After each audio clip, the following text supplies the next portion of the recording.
Greek salad, grapes. I'd saved one of these for myself, but since it's James's birthday and I don't have something better, that's for him. And in other words, I get one extra. yeah.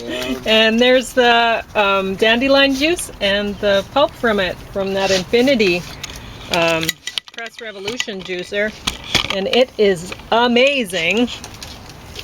So I'm going to be reviewing the Penguin, the complete series Gotham, but not the complete, just the first 3 seasons or whatever, and then Juror number 2. So who's playing the Penguin? It looks like Keith Richards. Well, it's, you wouldn't believe it. It's Keith Richards. Check it out. It is. Oh. Colin. Oh, okay. I know. I don't. Not made up to be a pretty boy at all. I think they thought he was going to be another Hugh Grant when he came along, and then he put on a few pounds. Yeah, it's too bad because he's an okay. Yeah. Anyway. So he's made up to look kind of old, whatever. Sure. Maybe a little like Keith Richards. Who knows? But yeah, definitely not Keith Richards. Keith Richards probably looks older. So you may have noticed I'm trying a little Greek salad, but just a little bit, mostly spinach leaves and not very much feta because I don't know if it's going to give me a headache, right?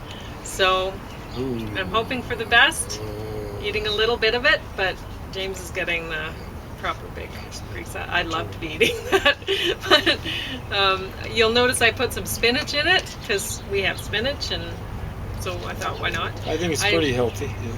I put more lemon juice and more garlic on mine than I put on his big one because he hasn't been able to handle. Well, I started eating the vinegar stuff, and then the lemon stuff really brought on some majorly kind of like stomach upset. So I think it's having an effect, cutting back on it. And I was having just some of the, even the ketchup-like things were a little bit strong in my palate. So the garlic should be okay. I was just going to mention, see, like I really don't need this birthday present because I get a birthday present every day of the year. And Pauline provides it for me. And my real birthday present was the last few days. It was actually work. Now the funny thing is, I'm a little bit like George Bernard Shaw, thankfully not a lot like him. But he once said, when I die, I want to be all used up. And so, you know, there are certain types of work that not so much reading about war, but reading and researching that I live for, aside from living for Pauline and the pups and my family, Pauline's family. But, you know, she helped me recover enough so that I could do a finished rake today. With, it looked good.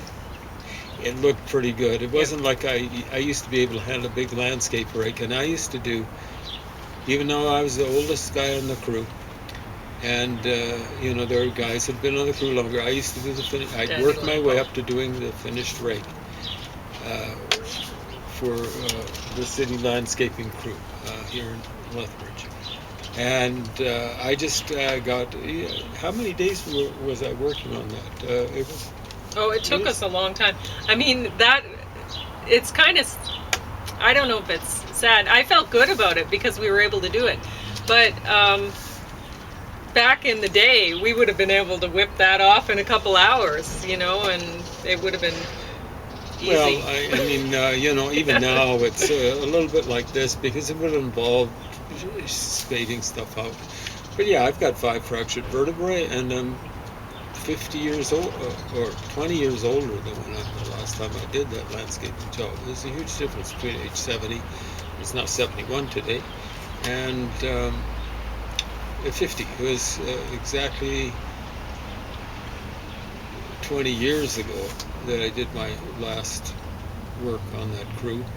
Not exactly the day, but it's coming up. It was maybe the some of the last days of August, so it's coming pretty close to 20 years since I did it. But you know, even before I did the finish rake, was it yesterday? Mhm. The little boy. Yeah, the little buck was Yesterday in the yard. morning. He just had I'd his horns basically were done starting. He was just a young guy.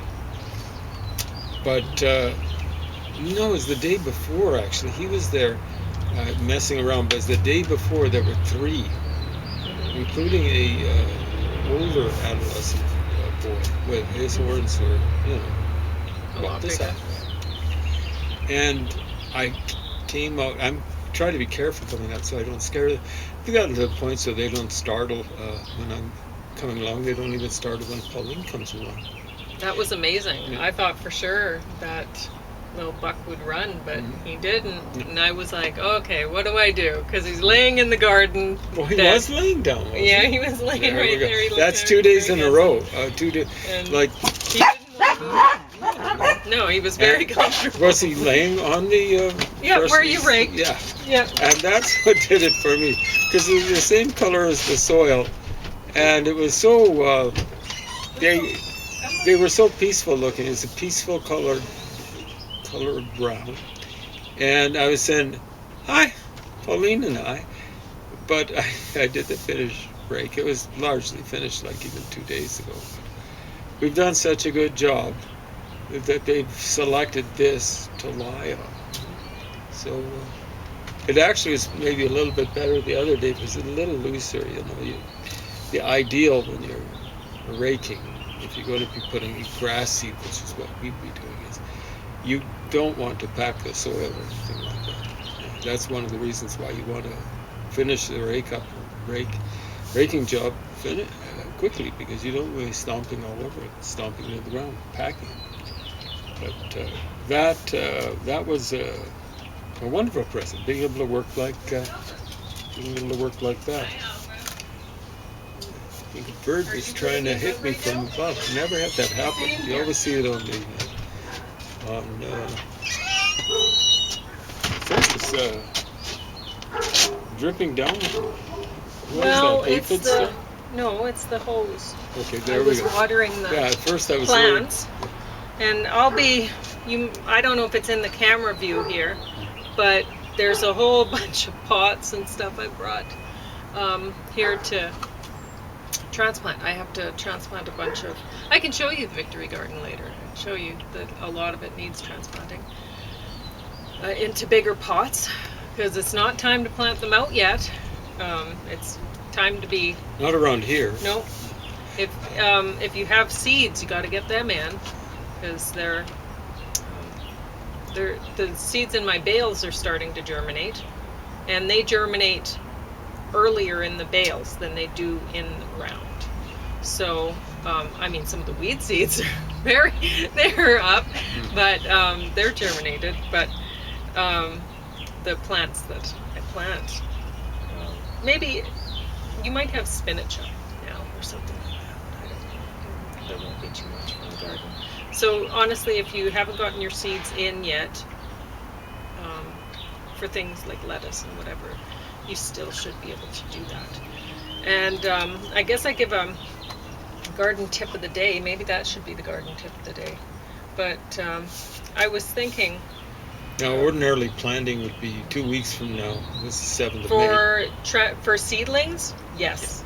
So wait around until May what we long call, May long weekend. It used to be called Victoria Day. Well, I think it still is. Is it? Okay. Yeah. They'll But change that eventually. They'll change it eventually. I don't think she was that. She was a constitutional monarch. I believe in constitutional monarchy. Didn't always, but it seems to be more effective. You see, in the United States, republics tend to be a whole lot less stable democracies than constitutional monarchies. So, constitutional monarchies are like England, Great Britain, really. Holland, the Scandinavian countries. There's very few of them. And the other ones, you see, what happens is the military is so stupid. They're loyal to the monarch, even though the monarch has no power.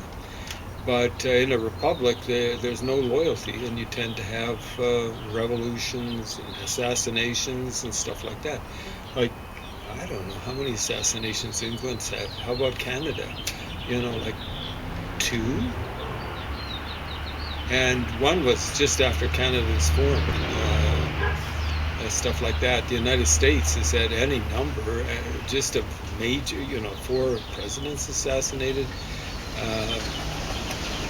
attempted assassinations, any number. I don't think Donald Trump, I don't think either of those so-called assassination attempts were at all real. I think they were staged. Oh, I can give another gardening tip of the day. Yeah. I was going to give a different one, but I'll give that one later. But about the dandelion juice. This juice is from dandelions that I had already washed and were stored in the fridge. Yeah. It is too late to be drinking dandelions.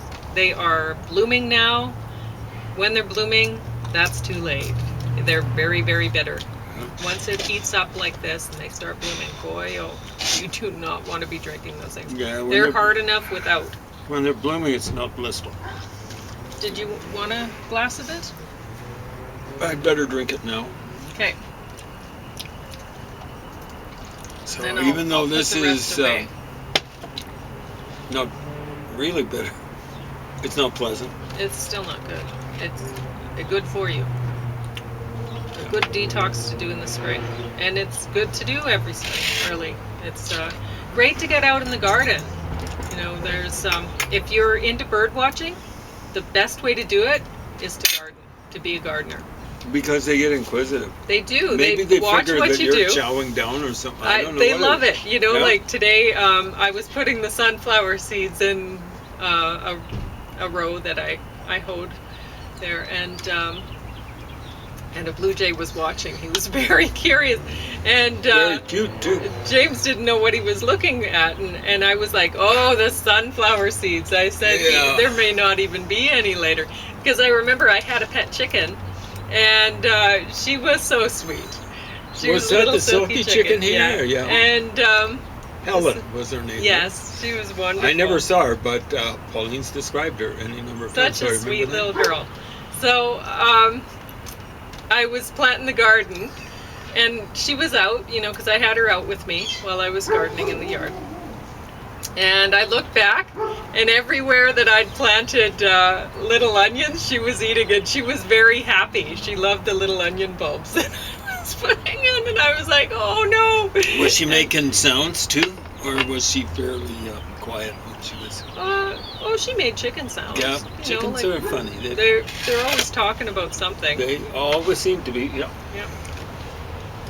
Anyway, so I guess that's another gardening tip of the day. Mm-hmm. If you have your chicken out with you while you're planting your garden, you may not have as much of a garden as you had planned, because you'll have to watch them. They'll eat it.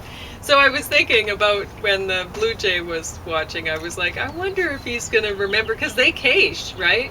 They cache seeds. Now And I'm so- scared. Exactly. So he knows where I put those sunflower seeds. So I guess if he gets hungry enough, he'll be like, I know where there's some food. But I'm hoping he won't go for them. But I guess we'll see, because, sunflowers, they germinate well. So I guess if they don't, I'll be like, I guess the blue jay got some food. And speaking of caching, I was reading about a study, and it might be true, even if it's with an order of magnitude, which is a factor of 10, it's stunning. This one study indicated one type of bird, I'm not sure what it was, could be the chickadees, because chickadees are incredible. They are. It's great watching them cache food. One type of bird, one individual, had been caught caching, in other words, putting something away, remembering it, 80,000 different caches. Okay? That's quite a memory. Birds have an amazing If a person was able to memorize 80,000 words, that would be a phenomenal vocabulary.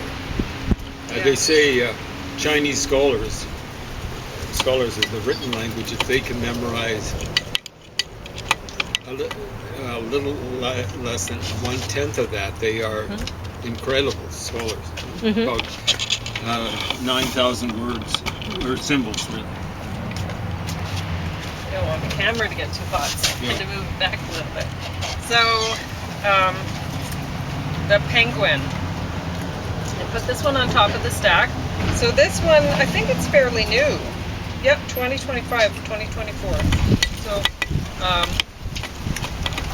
yeah, it's a very realistic sort of take on the Penguin, so it seems believable. And he's not a character that, like in this, he's a little bit ridiculous and whatever, and most of them, they seem superhero-ish and whatever. This almost one, cartoonish. Really. Sure. But this seems pretty real, and it's interesting. I didn't think I'd like it at first, because I don't know, I kind of find the superhero stuff a bit fun. Excuse me, sorry. I could feel that was coming on. But yeah, this one, I like the acting in this, whatever, that's great, and it's believable. It's a very different sort of feel, though, than this one. And I like this. This is, Warner Brothers put this out. And I, honestly, I didn't like who they got to play Bruce Wayne in this, the kid. But, he's kind of like the vacuum, like the eye at the center of a tornado or something like that, and he's kind of like a vacuum. He's just doesn't. Yeah, I know he doesn't. They didn't get a good guy to play him, but a lot of the characters, I actually thought they cast well for this. Yeah, they did. I love the Riddler. What is it, Edward Nygma? Yeah. But I don't know if I've seen the Riddler, but yeah. They did a good job casting for him, and well, lots actually. I really like the casting for this. I like Penguin in this. I do too. They cast well for him. It's just a very different Penguin than this one, but I still like him. And very different from the one on the TV series back from about 1967. Burgess Meredith was a quality actor, and they had him set up like the real Penguin from the comics. Yeah, it's like a cartoon character, but they had some phenomenal actors, like Cesar Romero as the Joker, and Frank Gorshin. See, I remember the freaking names. Yeah, that's amazing. For the Riddler. Yeah. I think Eartha Kitt was Catwoman.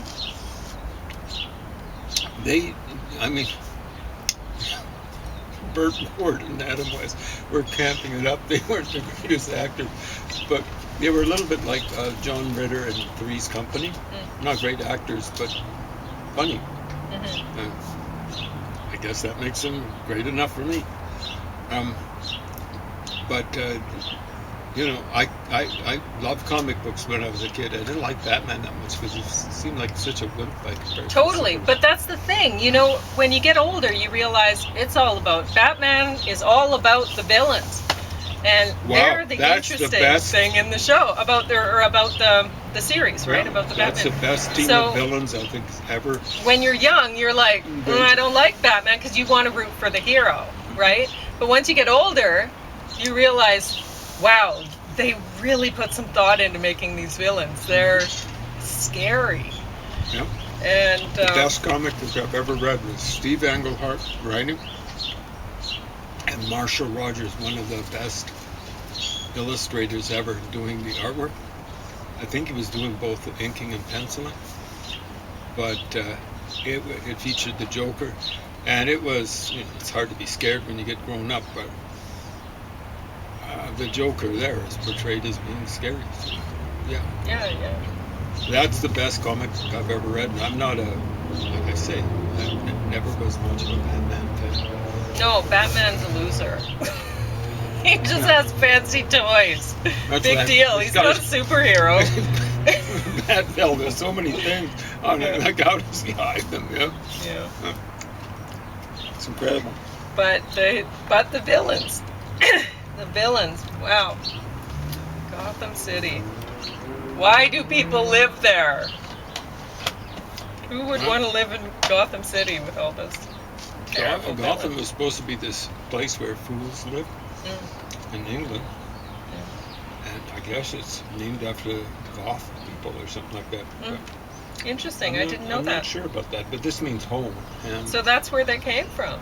no, Oh. they come from Gotland. Is actually, Because yeah, I would say that fools would live in this Gotham. Only fools, and well, villains, and even they're fools because there's so many villains that they're always fighting and whatever, right? they're like the So- communists, right? Or like the Nazis. Heinrich Himmler, but eventually sidelined Adolf Hitler. He was setting it all up. So I enjoyed this, and I had a hard time deciding which one was going to be top of the stack, honestly. But this surprised me, and so it made it. It made it top of the stack. But this is very watchable too. And let's see, where am I? I'm only reviewing up to up to the beginning of the third season. That's where I am. So the second season. So I'm reviewing seasons 1 and 2 right now, and I will review the other later. So, because I have a few seasons left to go. So, Juror number 2. This was another Warner Brothers put this out, and boy was this boring. But I don't like. I've talked about it before with Law and Order. He likes the lawyer stuff more, and I like the police guys in that show. I like watching them. Well, I think I'd But- prefer that to one any show that would. Specialize in one or the other because it kind of gives a continuity. Right? You know, You're right. Yeah, the it's better cops that kind way. of have to follow some rules, and you see the interplay between. Between the Cop police and stuff. the lawyers. Yeah, that's interesting too. It's two separate But Law and parts of Order. the justice system, of course.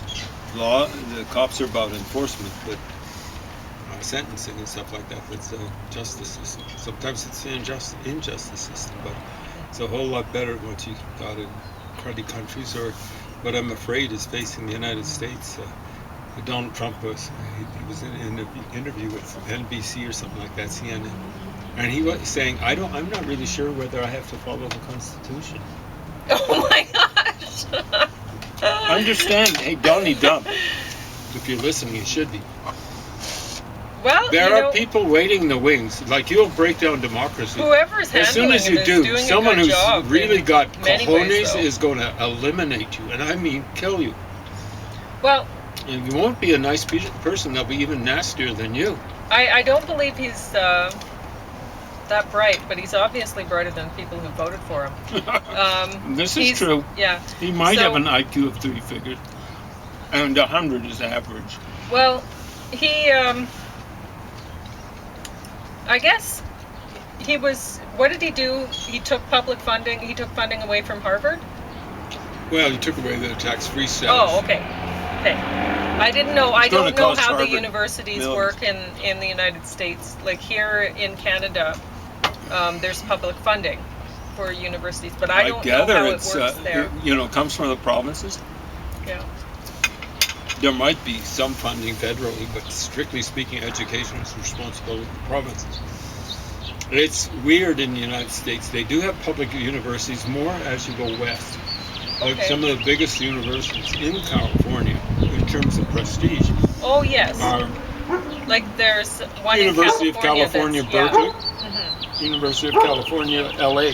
But still there, Stanford's more prestigious than both of those. That's private. Okay.